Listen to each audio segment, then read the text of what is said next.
I embarked in New York City. We got on an extraordinary ship known as the Khazra Nil. I'll never forget it.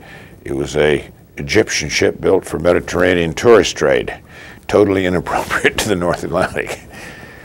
And about 50 of us in this unit went aboard the ship, and we were joined by about 80 Canadian nurses and a few nondescript people heading out to Africa for the British government in various, often civilian roles. But it was a decrepit old ship. We crept down the Atlantic coast because the submarine thing was already a great threat offshore, and broke down and finally limped into Trinidad, where we spent 3 days having the engines repaired.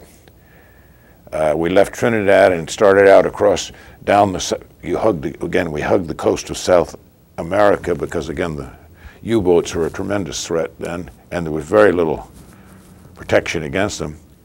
And we had a terrible experience one night that was one of the influential things, shall I say, shattering experiences of the war.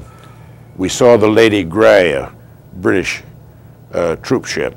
It was an old Cunard vessel, I believe, way out on the port side of our ship. And of course, no lights were on at night on these ships, and toward dusk particularly, no one was allowed to smoke on the deck, no one was allowed to light a match. There were double doors everywhere into interior lighted areas because of the U-boat threat. And just at dusk, we saw a great explosion off in the distance, and the Lady Grey went down with, I'm told, about 1,000 Canadian soldiers on it. Well, that made us think a little bit.